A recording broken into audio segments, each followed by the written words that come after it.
I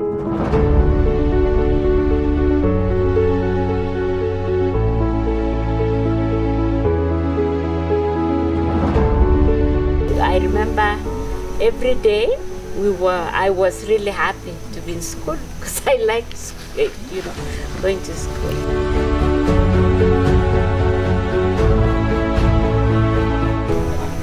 Having come from a rural village, going to school, you walk on foot, and that distance was about 5 kilometers, by the way.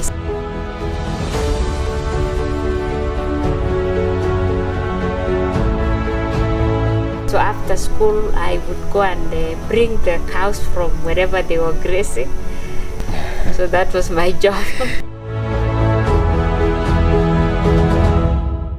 I would say living in a rural area, like you don't have the basic stuff, you don't have the basic necessities, like we would have just one meal a day, tea in the morning, and maybe lunch, boiled maize or whatever you get in between. But we were still happy. So just that joy.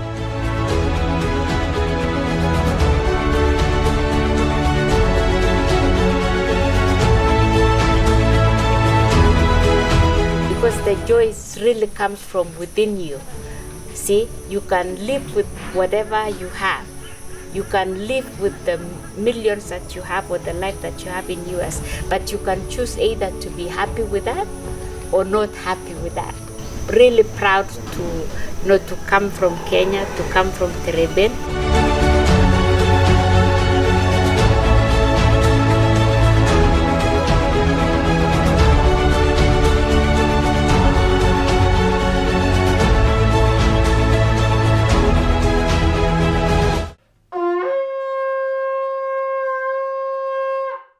My name is Sally.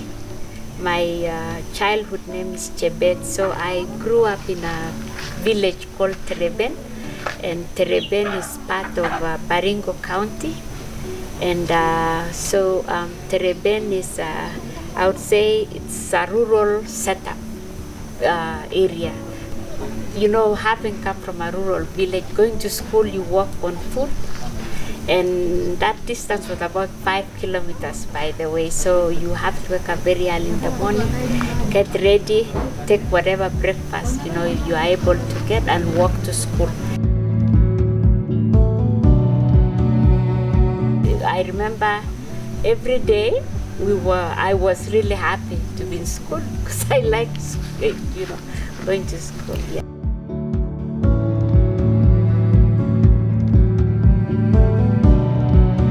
I went to school standard 1 in 1975, so that's quite a while ago, and things have changed now. My primary school was Kaptubei. Even though I come from Terer, there was no, at that time the schools were very few. So going to school, we went as a group, because remember there's no other school around. So all the children, we all go to school in the morning as a group. So it depends, like whatever time you wake up, you meet your friends, the way is one, the path is one, and there's bushes all over, but you remember we were born here, so you adopt to your environment. So really we were not afraid of, of anything on the way, because when you are young, you are just excited to get to school. So we are focusing on school, not saying even like how far it is, or there's no food, there'll be no lunch at school. We just were going there to be in school.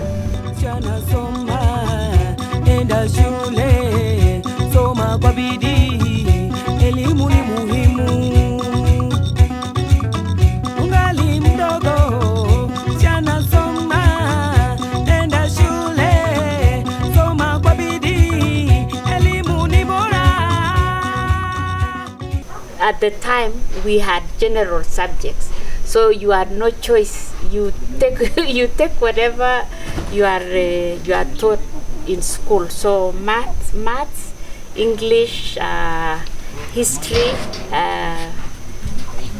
CRE, which was, I don't really remember, it was CRE, or yes, how that was. Maybe things have changed as of now, because that's a long time ago. Yeah. We had PE during break for a few minutes, then we went back to class. So games was after school. If you are a runner or a volleyball, they would give us different games, but the basic one in the rural area is volleyball, maybe running, track, and PE, like exercise classes. Okay. Just in the field, not in the gym. There was no gym, so.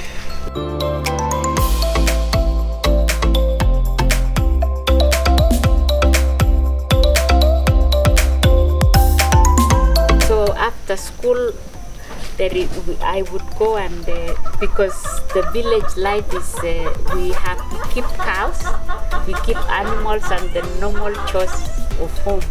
So after school, I would go and bring the cows from wherever they were grazing. So and then we cook food, but I had my older sister, my older siblings who would do the cooking because I was the younger one of the group. So they delegated the job that didn't need a lot of supervision, and that's bringing the cows back home. So that was my job. Mini mo. And when you're in primary school, what did you want to do when you grew up? Like, what is your dream career? And is it the same you are currently doing? Yes. So interestingly, there is you see, children. I think that you go for, if you have a person that you look up to, that's the person that you want to be. So there's this one person that is probably a distant relative or just someone from the village that was well to do that time, and his name is Mr. Keretz. I'm sorry to disclose his name, but he was an accountant by profession.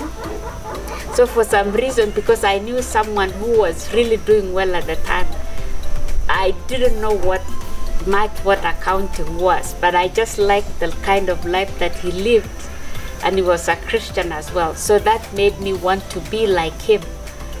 So yeah, so surprisingly it happened that he was an accountant and I'm an accountant now, many years down the road.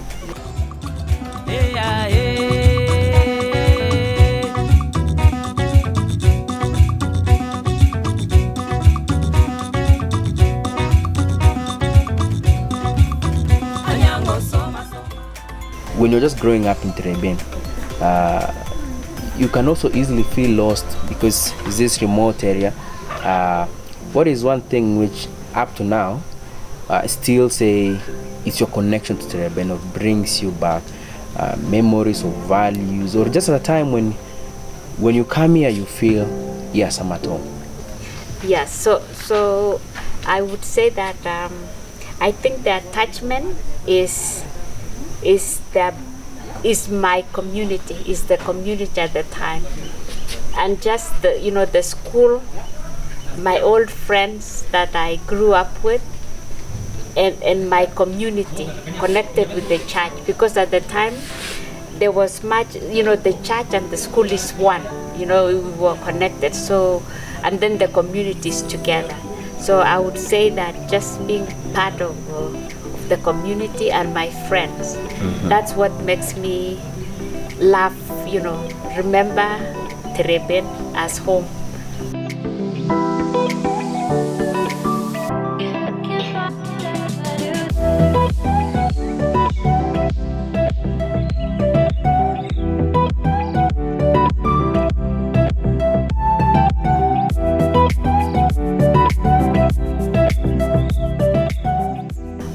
My children, since they were young, I kept talking about Terer. So they have not really been to Kenya. So some of them have not been to Kenya, but they have heard about Kenya.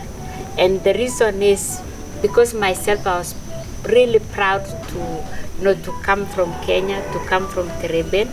I keep talking about it. So they have the imagination already built in their mind And then this is what makes them want to visit, and so they look forward to coming. And even they love this place. They have never been here but because of the good stories that I've been telling them about this place, and myself growing up, even though it was I would say living in a rural area, like you don't have the basic stuff, you don't have the basic necessities. Like we would have just one meal a day, tea in the morning, and maybe lunch, boiled maize or whatever you get in between.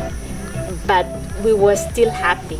So just that joy of we don't have much, but I'm happy. I was just happy to come to live that life. So, and I tell them that. So they like here. They've heard good things about here. Yeah. Yes.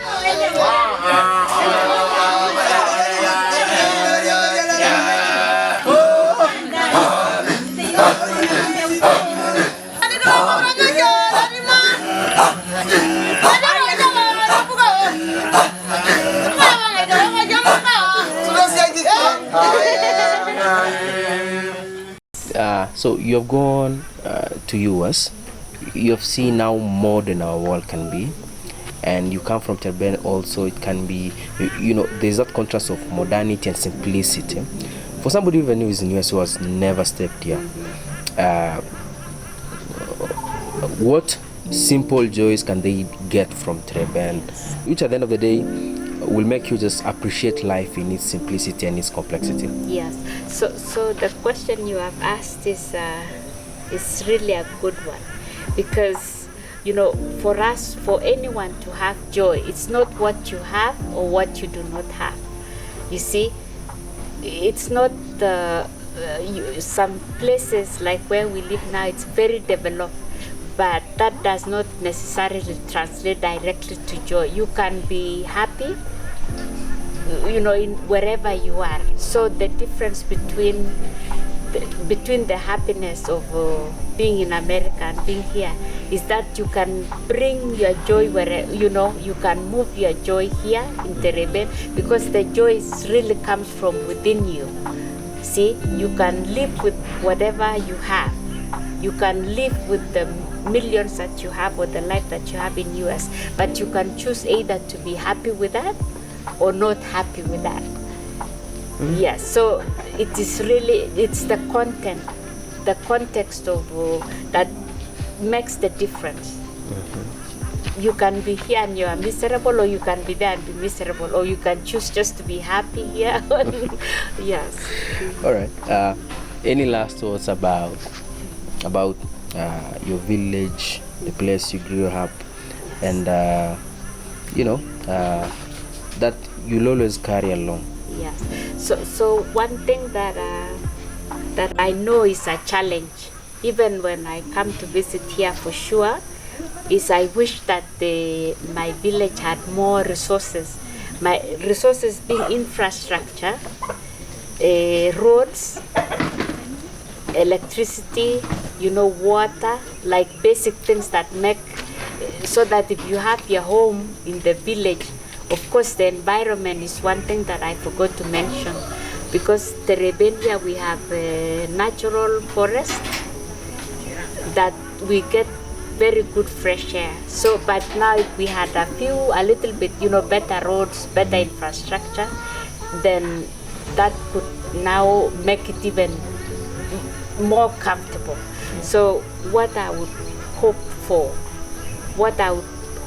that one day, by the grace of God, either with funding or government help, or even our own initiative as local people, is that we help our village to have the basic infrastructure. And what really I pray for is that as the young people who have maybe moved to other towns within Kenya or abroad, that we remember to develop our roots. That way we have a legacy to build, so that it's not that now when we come to the village, the life that we live in village is different. You see, my wish is that we translate so that when we land in the village, we are living the same life that we live in the city. Because really, the only thing that will make us proud is to leave a good report back home, that really we've changed people's lives in ways of we may not provide financial support to everybody, but we can do something in common that everyone can enjoy. You see, like maybe, just the facilities, maybe educational facilities, communication, internet communication, and the roads, and, things like that. Yeah, of course, that takes a lot of funding, but, it is possible. Yeah.